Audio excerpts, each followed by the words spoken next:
Hello, everybody. Welcome to another episode of Simply Bitcoin IRL. Today, I am very, very happy. We have two special guests. We have Tomer Strolight and Dr. Jeff Ross. But before we jump into the show, I want to give a very special shout out to the Bitcoin company that powers this show, makes the show possible, Swan Bitcoin. It's the best place to build your Bitcoin stack. It's literally being built by Bitcoiners. It's for Bitcoiners. They incentivize you to dollar cost average. They also incentivize you to take self-custody. What are you waiting for? Visit swanbitcoin.com today. And if you go to swan.com/simply and you use that code, you'll get $10 in Bitcoin for free after you make your first purchase. So no more delay. Let's bring up our very special guest, Tomer and Dr. Jeff Ross. I want to say something about Tomer before. Tomer is the most awesome person to have conversations with.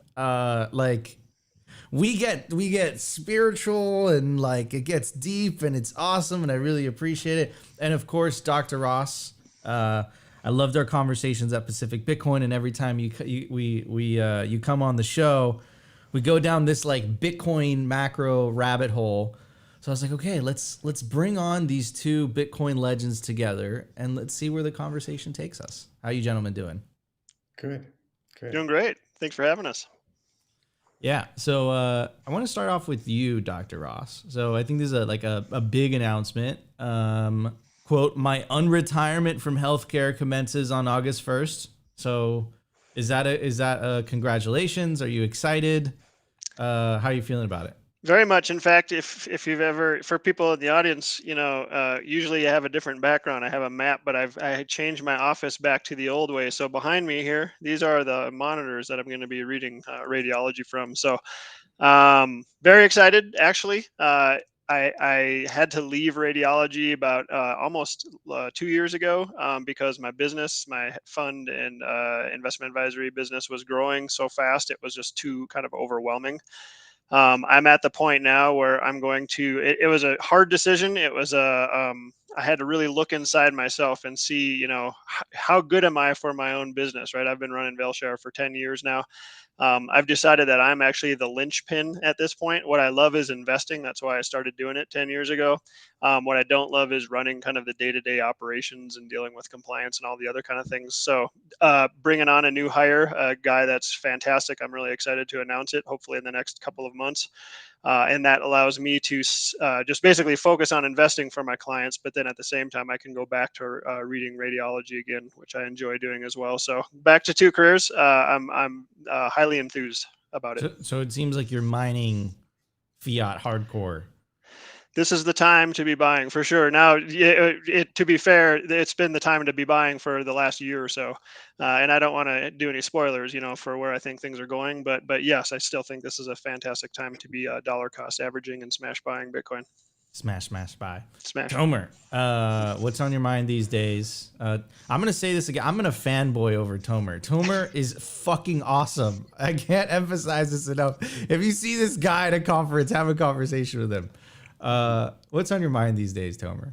No, it's like, listen, it's different things. I really like, I like to try to put together different pieces of what's going on today in particular. I've been writing a piece about all the various mysteries inside of Bitcoin. And, Bitcoin is just this, its mysteries all the way down is kind of where I'm getting at.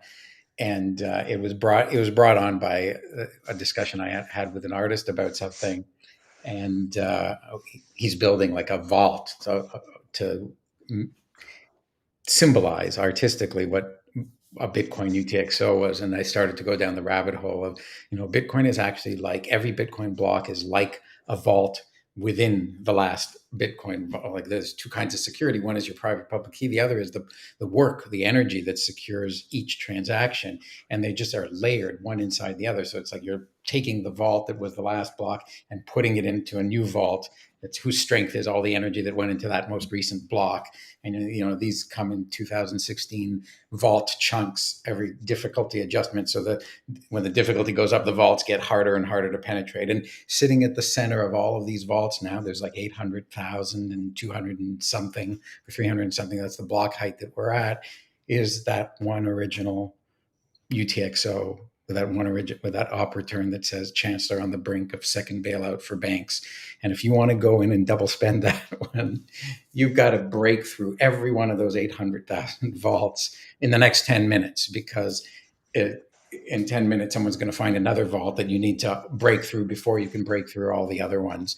So it's this incredibly secure architecture. But that got me into thinking, to solve a block, it's a mystery. What nonce is going to solve the next block? So each block is like this mysterious puzzle that people have to figure out, and the the solution to the, like, when you solve a block, then it releases the next puzzle, because you need the solution to the previous block to be a part of the solution to the next block. So there's all these mysteries, and of course there's the mysteries of who is Satoshi Nakamoto and why did he make all these things the way he made them, and how do all of these things about Bitcoin work? The whole field of cryptography of course, comes from the Greek word cryptos for hidden. So it's this amazing mystery thing, and to me, like, it's what mysteries draw the curiosity in us, right? They you hear there's a mystery, you're like, you want to solve it, or you want to hear how somebody solved it, or you want to hear the solution. And Bitcoin is itself the solution to this Byzantine generals problem, which was a problem that theoretical mathematicians had said they had proven cannot be solved, and yet this unsolvable problem was solved in a probabilistic way by Satoshi Nakamoto, using this proof of work puzzle, using mysteries. He used a mystery to solve the unsolvable mystery. So the whole thing's really fascinating. I'm trying to figure out a way to put it all into a article of the right length that isn't too much of a repeat of some of the other articles that I've written on the similar theme. But yeah, it was all kind of invoked by, I think Level 39 had a tweet storm this morning because the alien testimonies, the UAP testimonies. So he said, like, here's all these things that we know so far about it. And he tied it in, he cited a couple of my articles. There's one I wrote a year and a half ago called Why People Wonder If Bitcoin is Alien Technology. So that obviously fit in there. And then I think he was questioning whether Satoshi was an alien. So he cited my article, The Legendary Treasure of Satoshi Nakamoto. And that, everybody, is exactly why I'm a huge fan of Tomer. those articles, his work.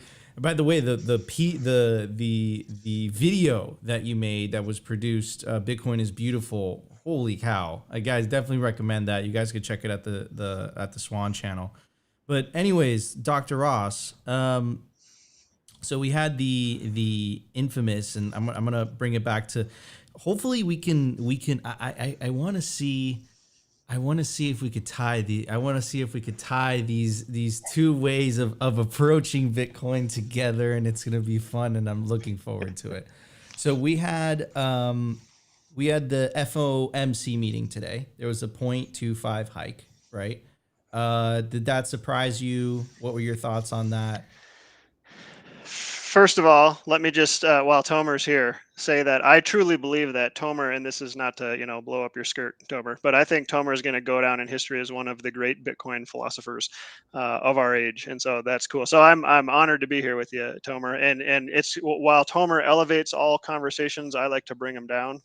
And what could bring it down more than by talking about central bankers and Powell, right? So, okay, so to get to your question, they raised 25. Hold on, Dr. Ross, I am Tomer's #1 fan. Okay, let's just establish that. We just established that. All right, I can be number 2. That's okay.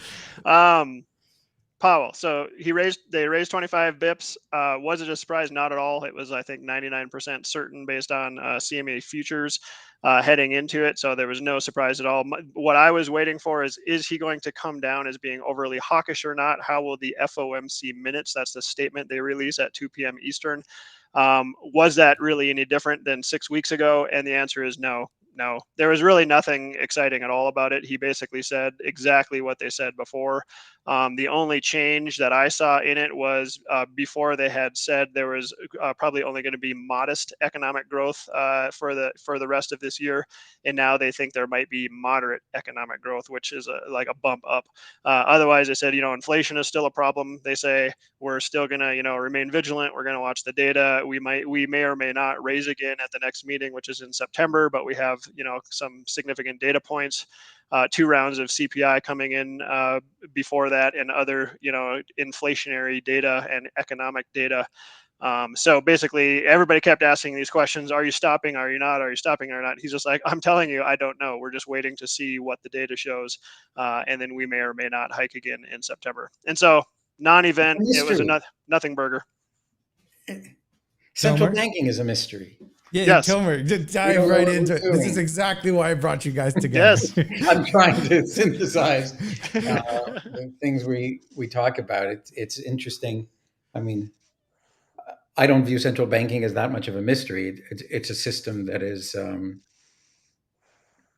that's kind of like broken in its fundamentals, and it's this hope that if enough people trust you and you're benevolent enough, you can get away with doing something that no human being should have the power to do, which is to distort the meter stick, destroy the unit that people are trying to use to measure value.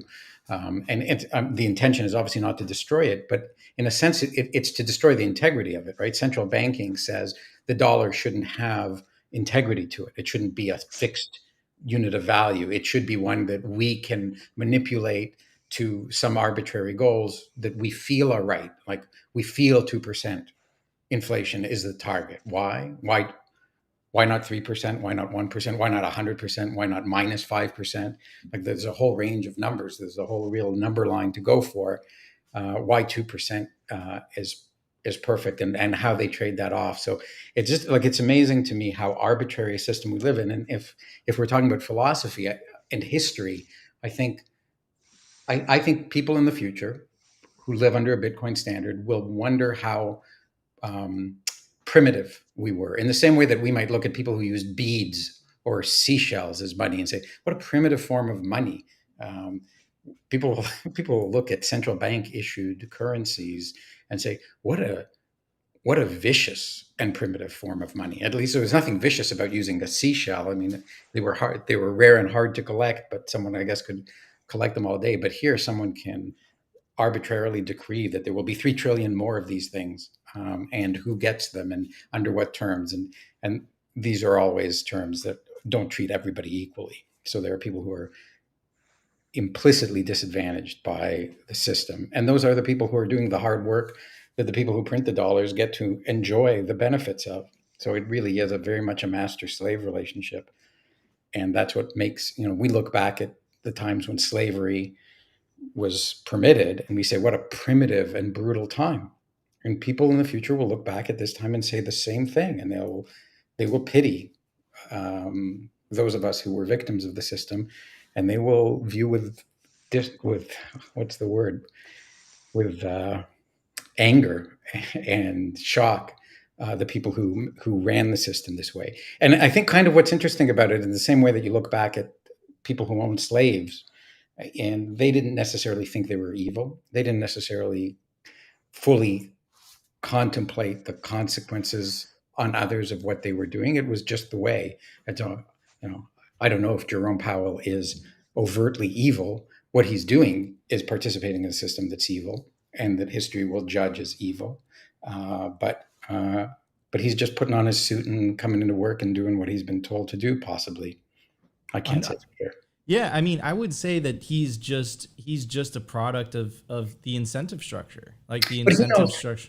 Like I think this is where you get caught in these situations where you really truly are in a position of tremendous privilege and tremendous power, and you intentionally blind yourself to the consequences. Like I remember, I don't listen to his speeches regularly, but I want to say like roughly a year ago, as they were starting to raise rates, he acknowledged, he said, this is mostly harming poor people and people of color. I can't remember the exact expression he used, but he was saying, like, this is harming those people who are already disadvantaged in our civilization. It's making them not able to afford things. It's putting them out of jobs.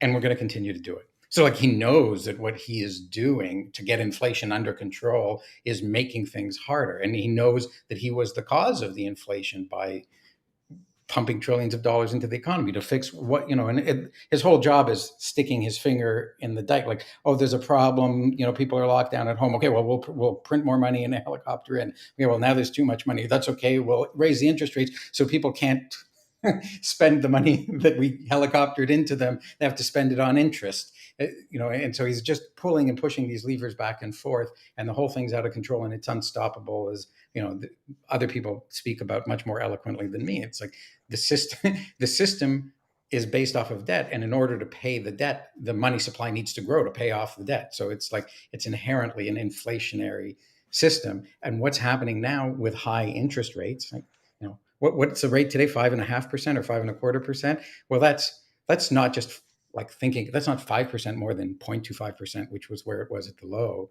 That's 20 times the rate, 22 times the rate, right? Interest, if 0.25, a quarter of a percent interest on $100,000 is 1/20th the rate of 5%.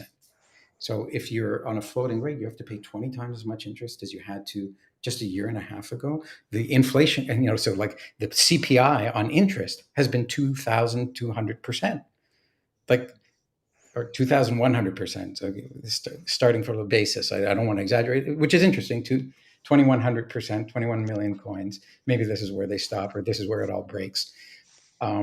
It's shocking, the severity of the intervention that they've had. And you can see it explicitly, whether you're looking at the money supply or the interest rate. Our money system is in danger.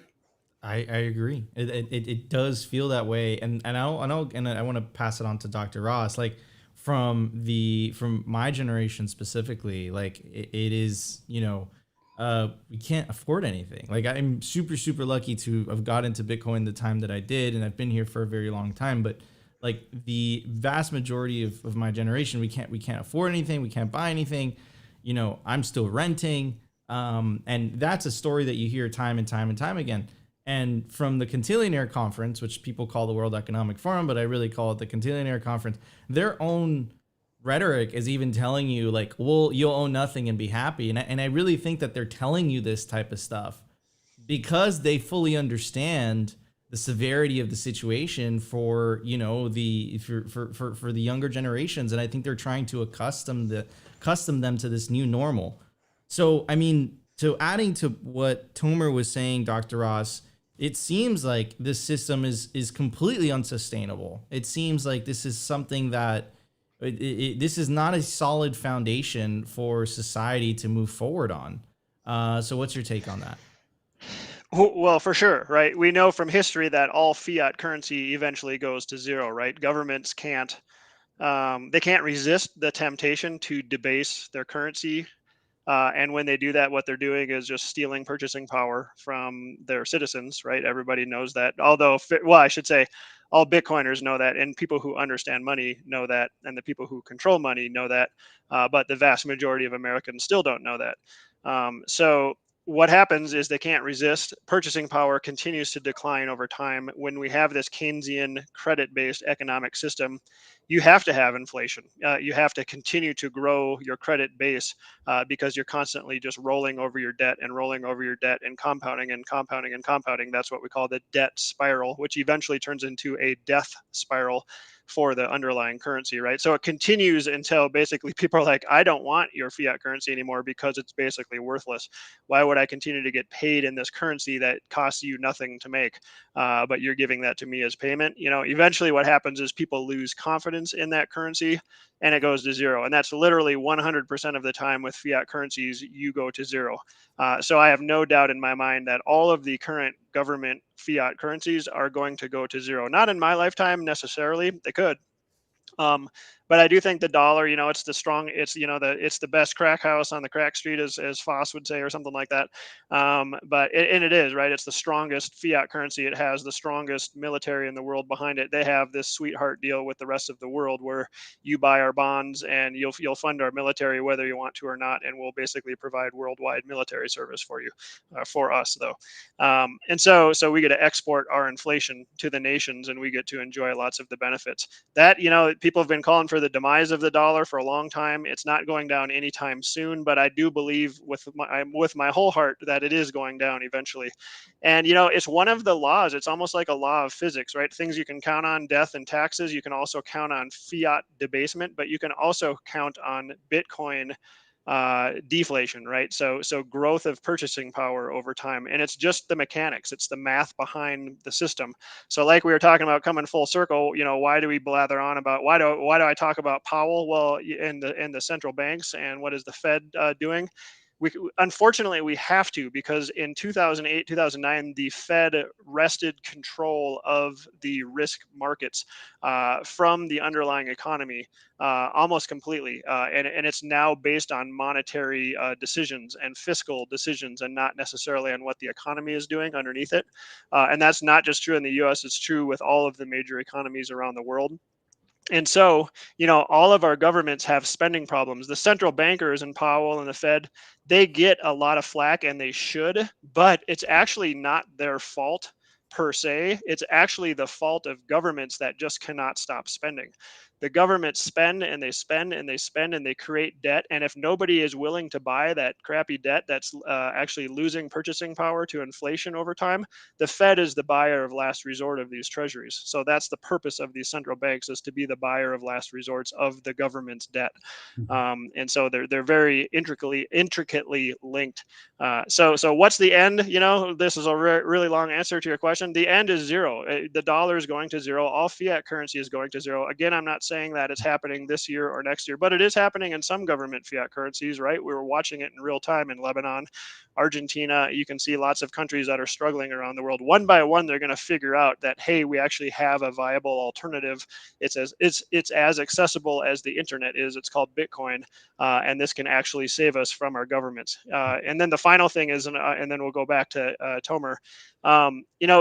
Whoever controls the money has the power, right? We all grew up knowing the adage, money is power. So the makers of the money and the controllers of the money have all the power.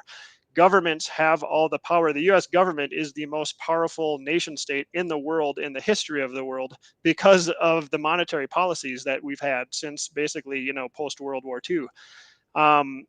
We don't want to give up that exorbitant privilege. It's a huge privilege. It's a huge benefit to Americans as well. And so, sorry, go ahead.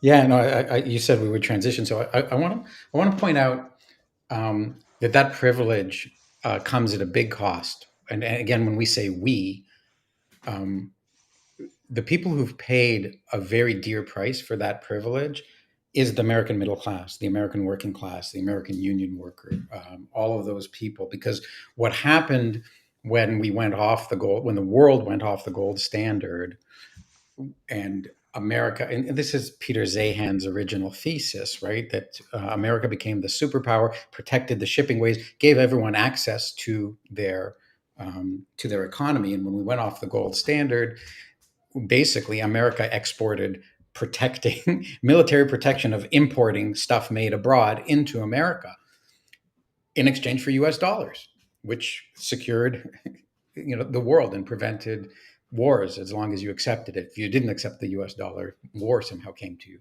But peace came to you in the form of military bases and ships, naval ships, to protect your goods to be shipped into America. But as that happened, and this was a long, slow shift, Nico's too young to remember it. I don't know how old you are, Dr. Jeff. I'm probably a little bit older than you. And people older than me remember even a time when there were like no imported cars on the roads.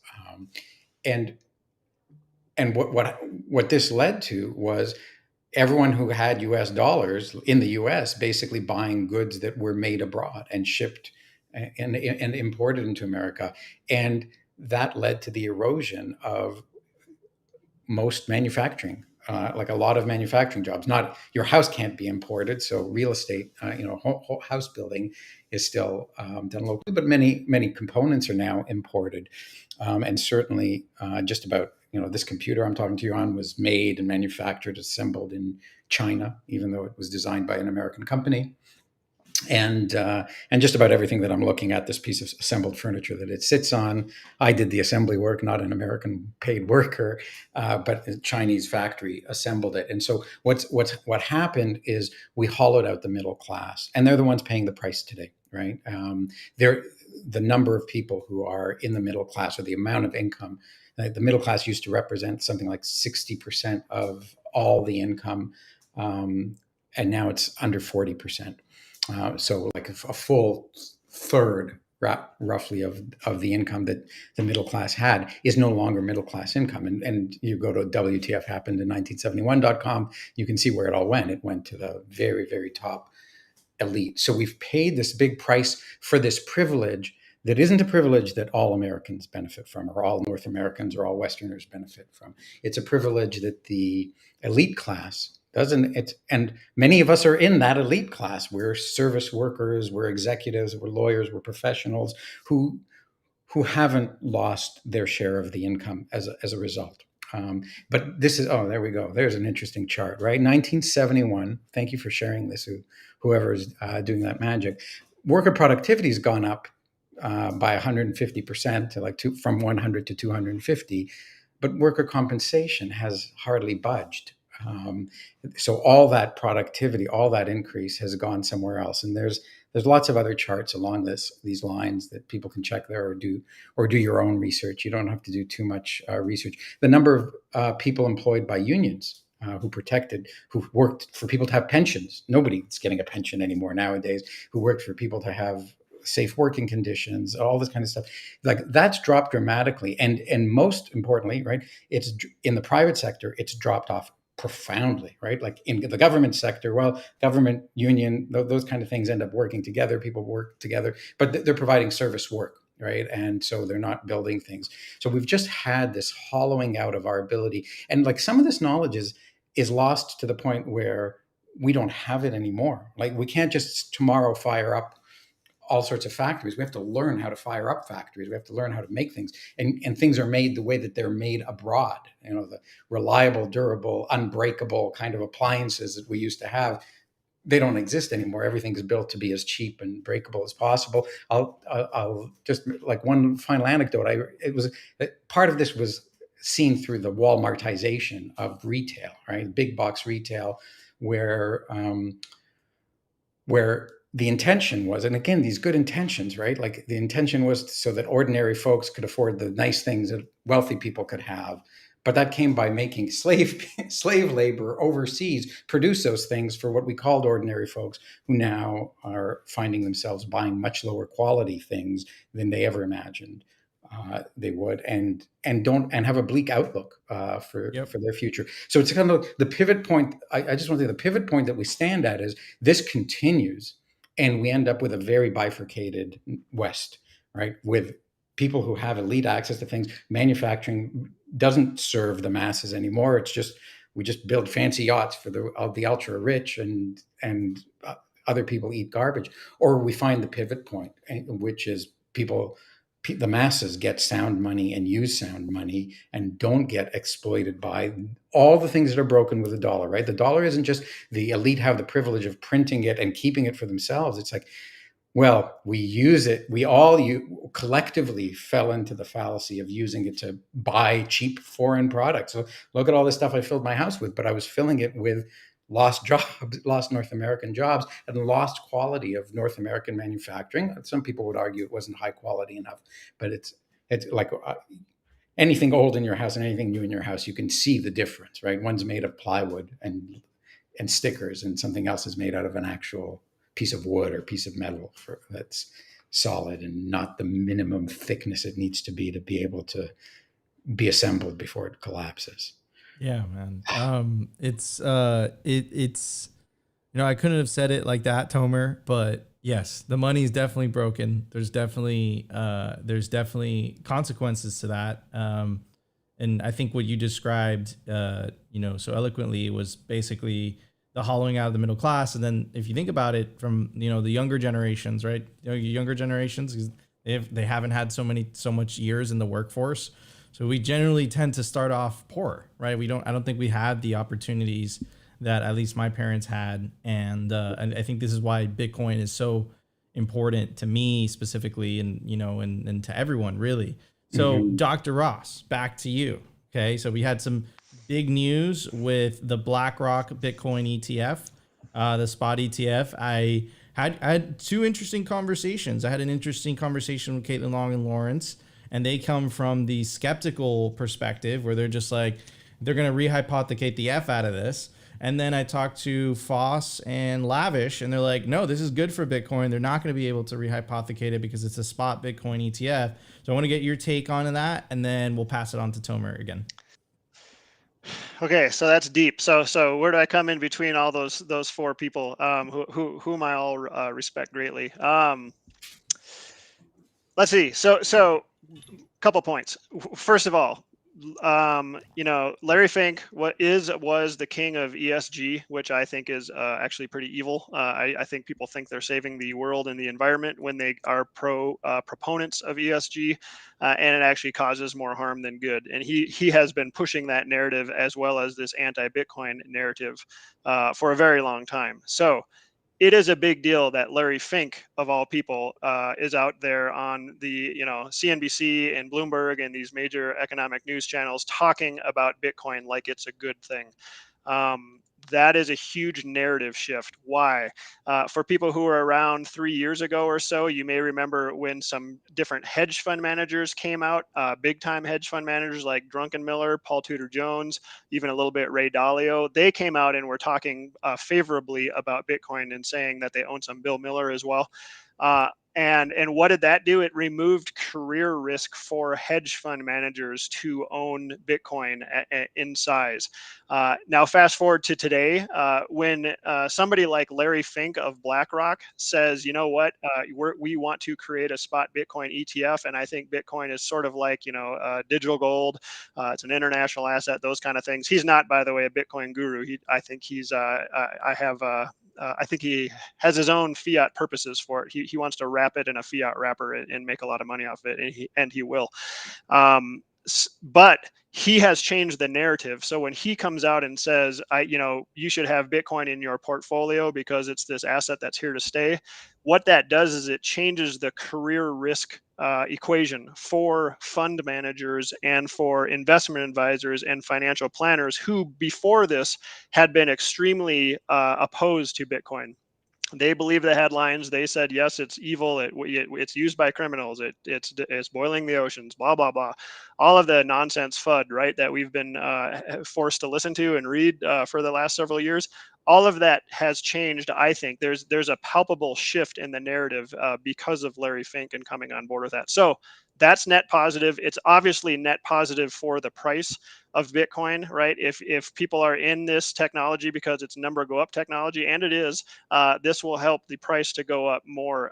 Institutions could not participate in, for the most part, in Bitcoin rallies in the past. Now they have the infrastructure in place and setting up more so that they will bring in a wave of liquidity into the price, and that will be net positive. Now, to the points of these other people, what are the downsides?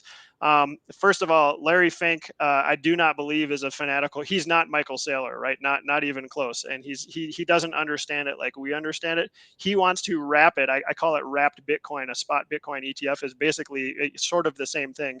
It's not the same as owning Bitcoin. For people who own Bitcoin and have it in cold storage, and they are their own banks, they are enjoying the benefits of Bitcoin, the permissionless nature of Bitcoin. When you buy a spot Bitcoin ETF, if and when they get approved, you own a product. You get to enjoy the price appreciation of Bitcoin, but none of the other benefits. And you don't actually own that Bitcoin. You own an IOU of Bitcoin. So those are my statements on there. And then finally, can it be manipulated? For sure. Wall Street will always find ways to manipulate. Can they really do that with this spot Bitcoin ETF? Not really. So I would side on that, right? The rules of those are you just buy and sell shares based on the supply, the demand of Bitcoin, whether it's going up or down. They should technically hold the amount of Bitcoin in their trust that the people demand. And by the way, one other point, all we ever talk about is BlackRock and Fink, but there's going to be 15 to 20 other spot Bitcoin ETFs out there within a few months of BlackRock approval, if that happens in the near future. So that's what hopefully that all made sense. I do have a lot of opinions on that. It's definitely going to be a positive for price action. But we have to fight for the soul of Bitcoin to maintain this, parallel financial and monetary network. And I'll stop there. Okay, I want to end that with that. We have to fight for the soul of Bitcoin Tomer, that's right up your alley. Well, so it's so good. Thankfully, we have something that's attacking Bitcoin that makes us fight for the soul of Bitcoin. Because Ooh. the only danger to Bitcoin is that there aren't people stop fighting for the soul of Bitcoin. A complacency on our part, thinking that we've won, that the war is over, is the only real danger Bitcoin faces. Like as long as there are people explaining the things that Jeff just explained about how important it is to hold your own keys, about how important it is to not let everything get wrapped up or rehypothecated at all, or any of these things. That's the movement, right? Bitcoin is not just a piece of technology that runs itself. Although nobody is in charge of it, we are all in charge of it, right? Like we all run Bitcoin, and so it requires that we run it with attention to the detail of how it's meant to be run, and that people are curious. And as long as there's people out there saying, if you only hold BlackRock ETF Bitcoin, then BlackRock can change Bitcoin. But if a whole lot of us hold self-custodied Bitcoin, all BlackRock can do is make some stupid fork, which has happened before in history and will certainly happen again. And it'll serve wonderfully as another reminder of what real Bitcoin, what real free money is, what real decentralized money is, against someone who's tried to create a centralized fork of it and is going through machinations and pretend things. And as we move forward through history, different things are going to happen. And as is the case with history, things will rhyme. They won't repeat themselves, but they'll rhyme and they'll be similar. And so people being concerned about BlackRock succeeding and trying to take control of Bitcoin is wonderful. All right, because it means people are becoming vigilant or remaining vigilant about what it takes for Bitcoin to succeed. And I think as long as we do that, we actually have nothing to fear, right? Like I can see there will be a big, let's say the BlackRock ETF gets approved, there's a big rush of dollars into the BlackRock ETF. It ends up owning a whole lot of Bitcoin. What's going to happen is a lot of people are going to warn a lot of other people. They say, they can rehypothecate it, and you don't have proof of reserves. You don't actually control the coins. You can't do A, B, C, D with it. All you can do is sell it for dollars and then use dollars. And so as all the various things happen in the Bitcoin ecosystem, more and more people will want to say, well, okay, how do I convert my BlackRock ETF not back into dollars, but into actual Bitcoin? And not all Bitcoin will be self-custodied, right? This is another important thing to remember. But there are different ways in which Bitcoin might seem to be wrapped that are more or less secure, more or less decentralized. And I think that's part of the growth. Like, I don't have the answers to exactly how it will fully scale up. There's all these new scaling solutions. They each have their strengths and weaknesses. And the mix of all of these scaling solutions, I think, is what's going to keep Bitcoin decentralized while also scaled to hopefully every single person on the planet, or every single one of them who wants to use it, when many of them realize that all of its benefits and do want to use it. So I'll maybe pause there. There's a few other angles to go down, but this is good for Bitcoin because it looks like it's going to be bad for Bitcoin. Yeah, I love that. I love that that angle, right? Which is, it gets people to care, and people are suspicious, rightly so. What you were saying earlier, Dr. Ross, about, it's true. Larry Fink was one of the biggest proponents of, this whole ESG movement. But I was actually talking to, I think it was Jimmy Song a couple weeks ago, Tomer, and we were talking about and I think we were talking about this earlier in the conversation as well, is this kind of misalignment of incentives. I think the fiat system itself has Frankenstein the incentives, and I think people like Larry Fink and people like Powell, you're basically making the case that they because they're in these positions of power at such heights, they choose to put a veil over their heads and just They blank out a lot of the externalities of what they are involved. So, and it's a good life, right? It's like you have a safe job. There's no danger. You have access. You get a pension. You have inside information, which you kind of trade on, but you also have protection from insider trading rules. Like you are super privileged, right?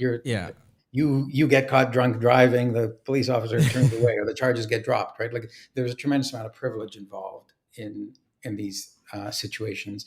And listen, like, put yourself in the position that you actually were drunk driving and you got caught, and because of your position, the person said, the officer let you go, would you say, no, you should charge me? Because it's not fair, because I know you would charge somebody else. You take what you've got, and you accept the privilege and advantage that you have. And I think that's what everybody is fundamentally guilty of in a lot of cases. They're not like, no, I deserve my just desserts. They're like, good thing I got away with this time. Maybe I won't do it again, because who knows if I'll get away with it next time.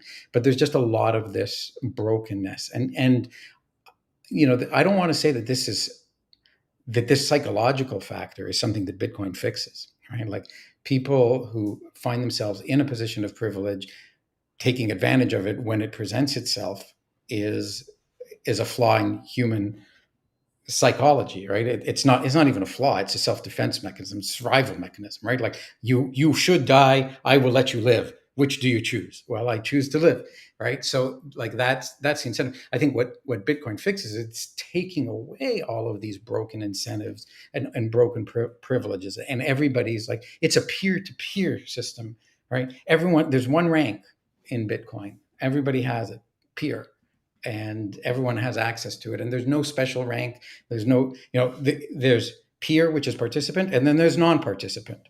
And non-participants don't influence and affect the system.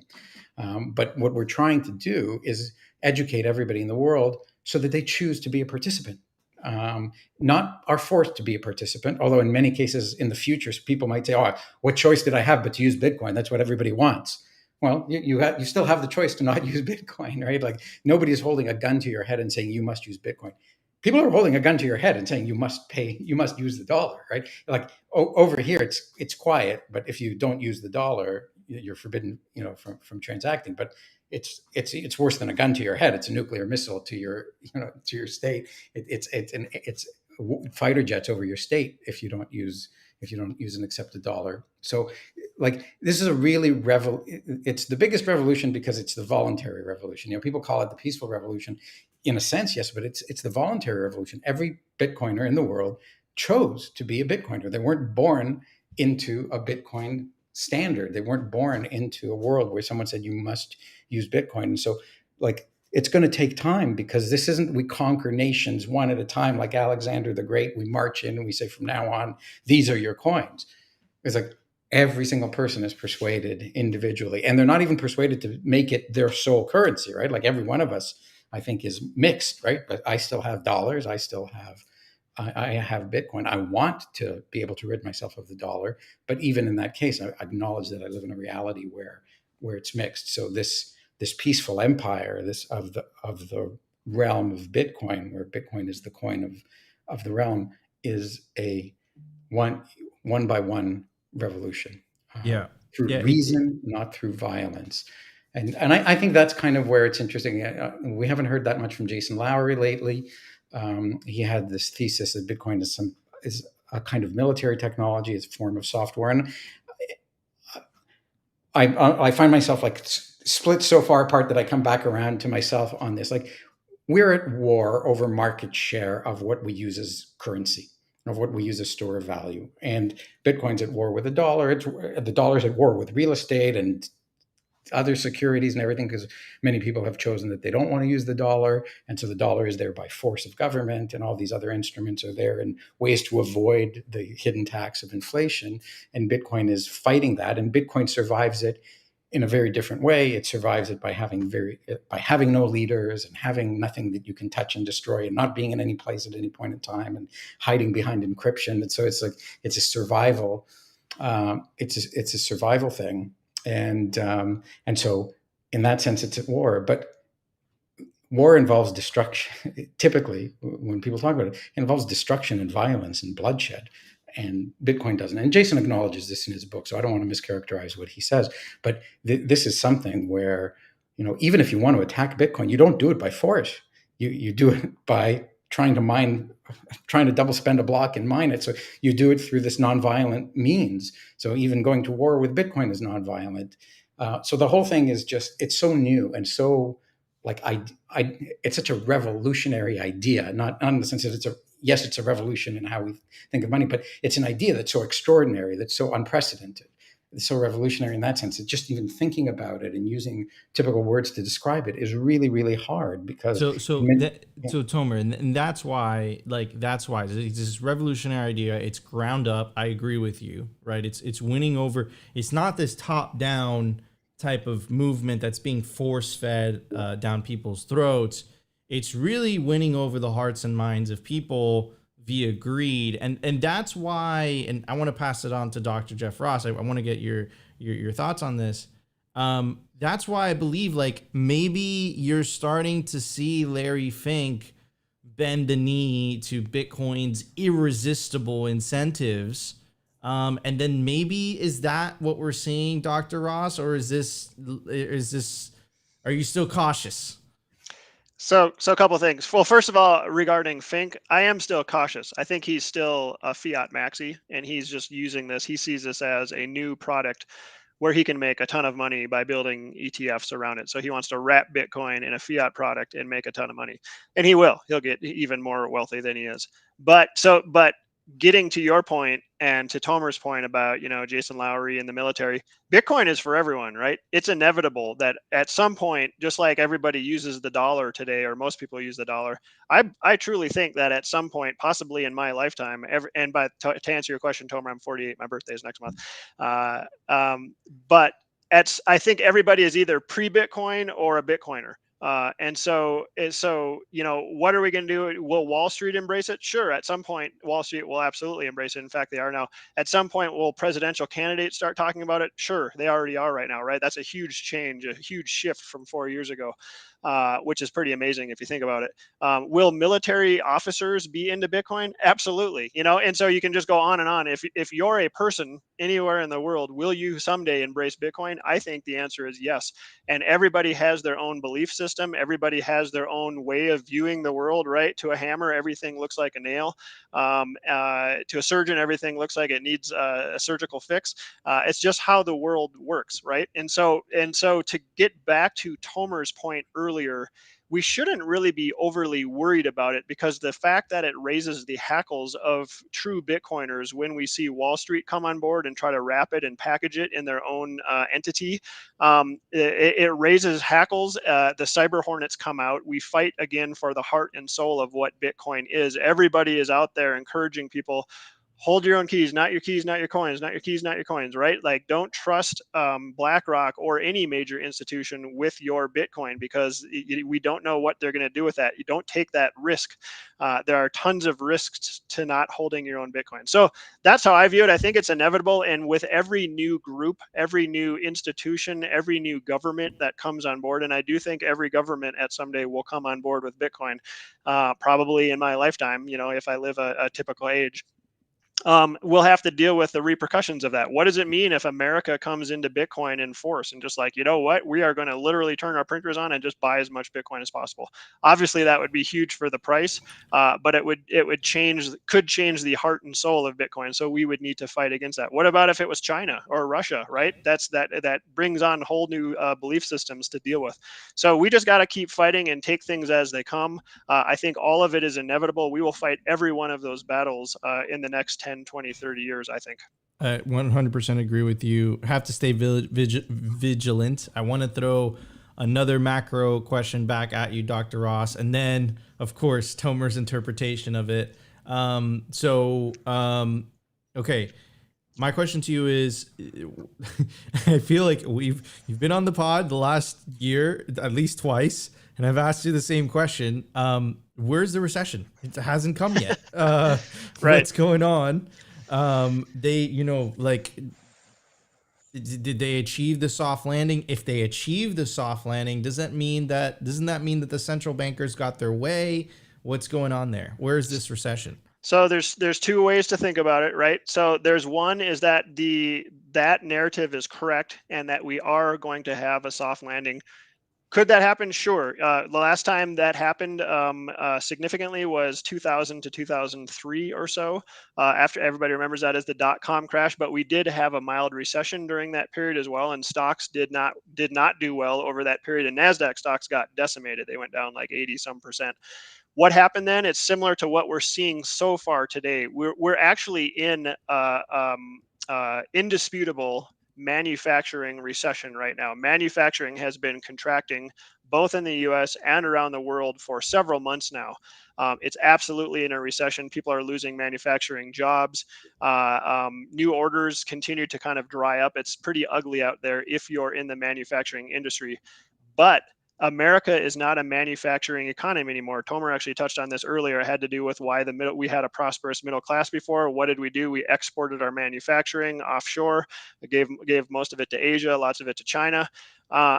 So America is a service-based economy now. Services are not yet in a contraction, and they may not be. So when we get these what we call soft landing recessions, what usually happens is similar to what we're seeing today is unemployment doesn't budge too much. Manufacturing goes into contraction mode, but the services sector remains in a somewhat mild expansionary mode, which is what they are right now. If it's possible that manufacturing will bottom in the next couple of months and then turn higher and get back to expansionary mode, we may actually avoid a significant recession. That's actually possible. But when you look at things like the credit standards are tightening, lending is kind of drying up significantly with banks. We still have these regional bank issues out there. We still have these rates that are suffocating businesses. We still have lots of junk rated companies with junk rated debt that are not going to be able to roll over their debt. They've been paying really low interest rates on, even though they have a crappy business.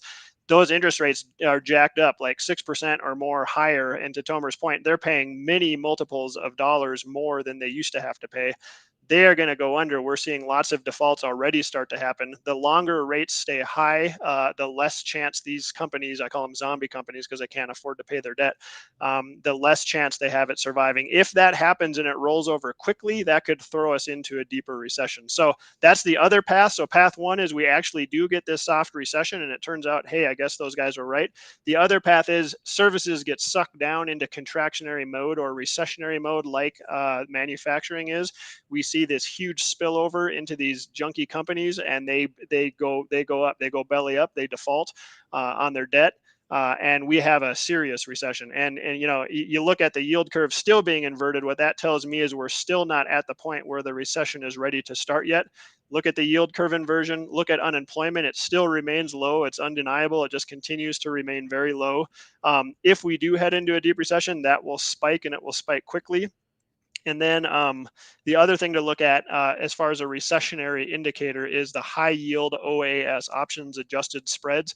That's the difference in the yields between this high yield or junk debt, what that yields, which is typically much higher than what underlying treasuries yield. When you're in a complacent economy and the stock market's doing well, like we are right now, and volatility is low, that spread shrinks over time. But when you head into recession and people start to panic and those companies start to go bankrupt, you'll see that yield blow out. So right now we're in this kind of like Goldilocks happy place with that indicator. If and when we do head into a recessionary bear market, we'll see that spread blow out, and that'll be the time to get nervous, to get worried. So to answer your question, where is it? It's not here yet, and I don't think it's coming anytime soon based on the indicators I look at. If it does, you can have me back on your show and I'll let you know that I'm starting to get nervous again, but I'm not nervous right now. Gotcha. And then my question to you, Tomer, is if they pull off this soft landing, doesn't that kind of defeat a lot of the narratives that Bitcoiners were saying about central bankers? It's interesting. I try to focus on real life rather than all the financial instruments and derivatives and where things stand. And as far as I'm concerned, in my own personal life and in the lives of the people around me, we've been in a recession/depression since March of 2020, since COVID hit and we started to lock down and we found ourselves hoarding toilet paper and we couldn't find toilet paper and we were not going out to the movies anymore and not going to plays and not going to sporting events and not going to restaurants and not going to theaters. And our quality of life in terms of what we're actually doing and spending and enjoying has took a step back. And for very few people who I know, does it seem to have returned to pre-2020 levels? And so, like for me, people are watching what they buy. They're pinching their pennies. They are concerned. They're carrying anxiety around because the future seems uncertain. Many people still carry over concerns about healthcare. What we do spend our money on has become skewed not to things that increase our actual quality of life, but increase our our concerns. There's more money spent on anxiety medication, vaccines, all these sorts of things. I can't be too concrete about everything because everyone's experience is different, but I just see that there's less, there's less stakes in the supermarket because the price is higher and people are buying less of it. That to me is a recession, right? I used to be able to afford steak regularly. Now I buy ground beef when I can, and I buy ramen noodles if I'm in a different situation. So I think we've suffered a setback. Some of it, to again be fair to the central bankers, is the world got caught in a panic, maybe rightly, maybe wrongly, about how dangerous COVID was, and we went into this lockdown mode, and a lot of the economy shut down. Like people stopped going to the uh, slaughterhouses, so no wonder meat dried up. People stopped going to factories. People stopped doing all sorts of things. It's kind of easy to restart a service economy, but if the services are, you're going to see a therapist because you've got psychological conditions, that measures as a growth in GDP. It does not measure in a growth in our quality of life. If you didn't need a therapist before, that was a better situation. So I find this a very cloudy picture. It's one thing to just measure things as a number, as GDP, but it's quite another to say, like, what's my quality of life? What's my quality of happiness? Am I happier? And that's why I think recession is kind of this word, right? The real word is, the word that people used to use was depression. Am I finding myself depressed? As my mood, my quality of life destroyed, or am I in a joyful period?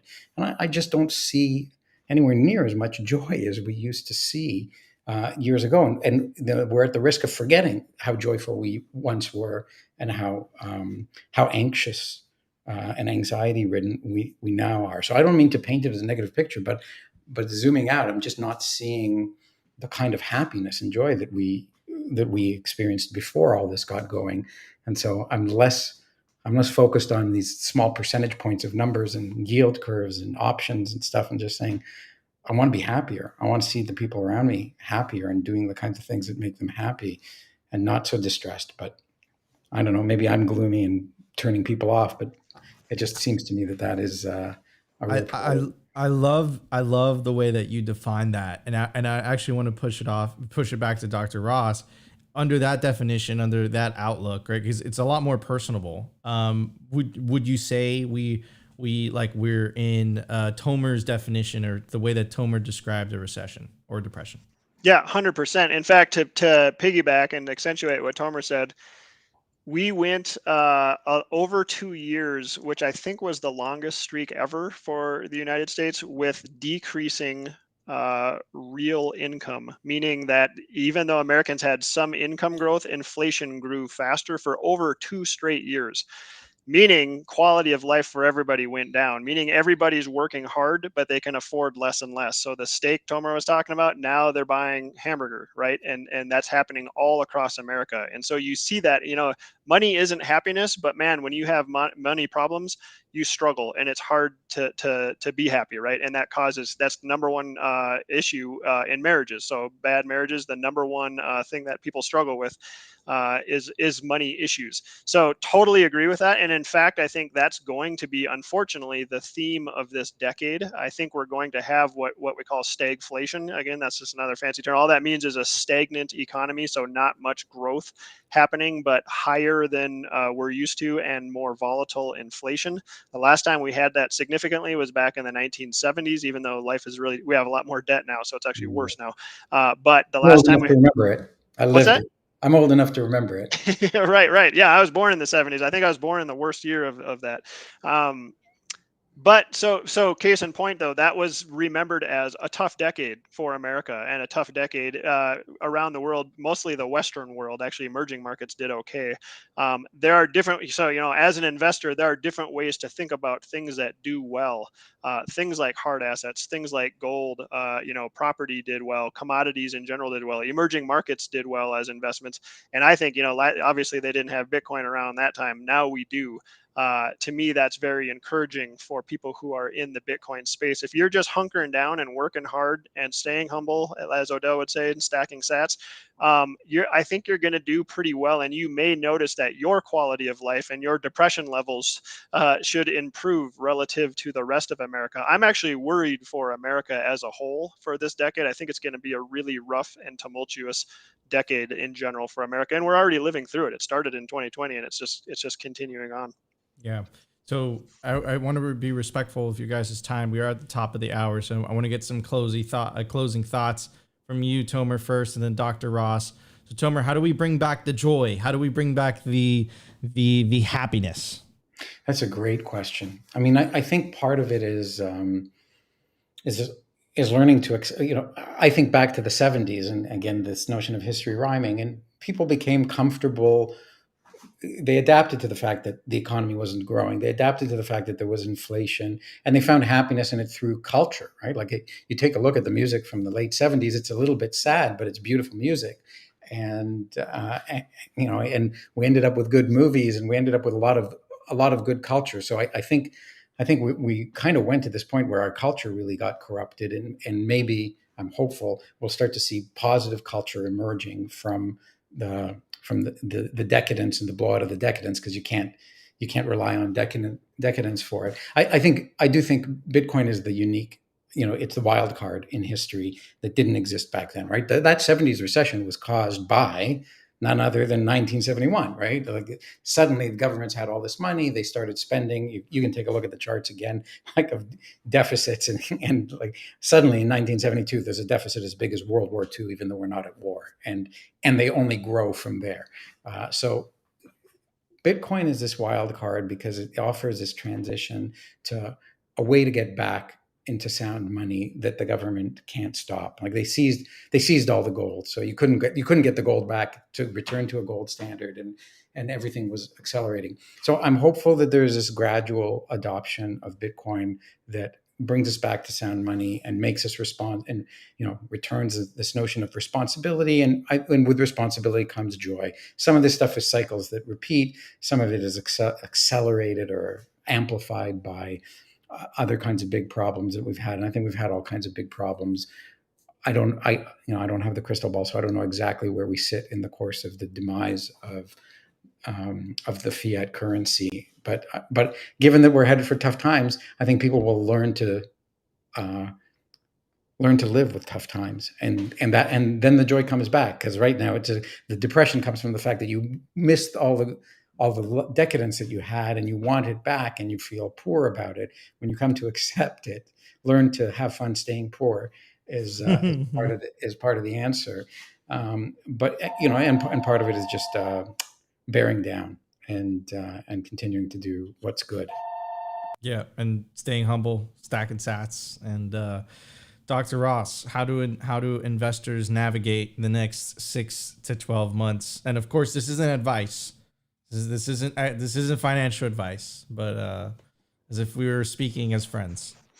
Yeah, never advice, right? I can't give that. I literally can't give it. It's not legal for me to do so. So just in general, right? What are we talking about generally? There's lots of ugliness out there. I think we're going to be talking about this kind of stuff for the rest of this decade, probably. It's going to be a frustrating, volatile, tumultuous decade in general. The things that worked really well last decade, when we had zero interest rate policy and just massive QE, are less likely to work this decade, just because it's a different decade, right? And so you just have to think about things, to sum everything up and to sort of piggyback on what Tomer was saying. The people who control the money have the power, right? And so that control right now rests almost predominantly with the United States government and their central bank.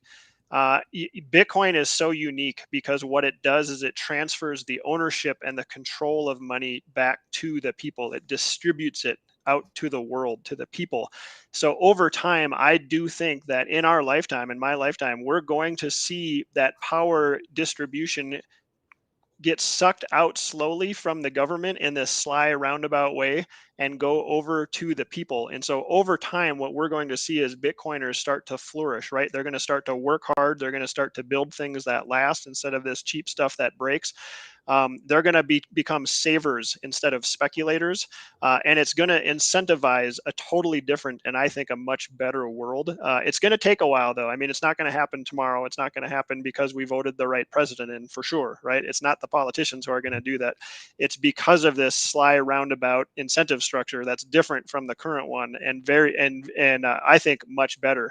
The people who are in charge right now, who benefit from the current structure and from the Cantillon effects, from being close to the money printer, those kind of people, they're going to still hate it all the way, until they die, probably. But for the rest of the world, for humanity, I'm actually extremely hopeful, despite this really dark decade and this kind of scary and tumultuous decade. I'm very hopeful that the future is going to be much brighter and much better for, when I'm older, but especially for my kids and grandkids. I'm looking forward to what's next. That's really well said, Jeff. Maybe I can just finish that thought off with a capstone of a thought on it. I think, your happiness is in a sense a function of what you measure your happiness with. And for those people who are measuring with a low time preference for the long term, we're at the dawn of an amazing age, right? We're at the dawn of the return of multi-generational projects, money that can last, money that is sound, a civilization that will be based off of sound practices, right? That when I talked about how the future will look back at this time and say we used a primitive money, we're on the verge of not being primitive anymore. But for people who measure everything in the short term, who are like next month, next week, next quarter, they're in for many quarters of misery. Because they won't be seeing the big picture of what's shifting. They're just seeing what's short. So, and they'll be critical of Bitcoin. They'll say, "Look, Bitcoin hasn't gone up in the last year. How can you tell me it's the next great thing?" It's like, I'm not focused on the next year, right? I'm focused on my kids and their kids and what the generations can do and the excitement about the generational projects we're going to get into. Bitcoin is itself, of course, a generational project, right? Just phase one, the initial coin distribution, takes 140 years. Right? Like that's the way that Satoshi was thinking about this thing. So it's like, this is not, he didn't build it to succeed in the first quarter that he launched it. He didn't even necessarily build it to succeed in his lifetime. He didn't build it to succeed in our lifetime. He built it to last for generations, for who knows how many years, right? That initial block is there forever, right? Like it's indestructible, immalleable. So it's a monument to last forever. And I think that's where the hope and the joy can really come from. And as we start to see success in there, like poor people have been very joyful in history. People who came to America to escape persecution and got to build from nothing, right? You got to America, there wasn't like a welcome party, there wasn't a border security guard, there wasn't a highway, there wasn't road, there was nothing. But it was a chance to build the future for yourself at the frontier. And I think that's where we are right now, the frontier of a new world, with all the benefits that the last 200 years have built. So let's not be too filled with self-pity. Amen. Beautiful. I love it. I love it. All right, gentlemen, thank you so much for joining us today. We really appreciate it. Dr. Jeff Ross, thank you. Tomer Strolight, thank you so much, gentlemen. Really, really appreciate it. I'm going to put you guys backstage for a second while I wrap it up. Thank you guys so much for tuning in. If you enjoyed the episode, smash that like button. Consider subscribing if you feel like we provided you value. We'll be back tomorrow, 12:15 p.m. Eastern Standard Time. I'm not going to be I'm going to be at the Mining Disrupt conference, but Opti's going to be holding it down. Love you all. See you guys on the next one. Peace out.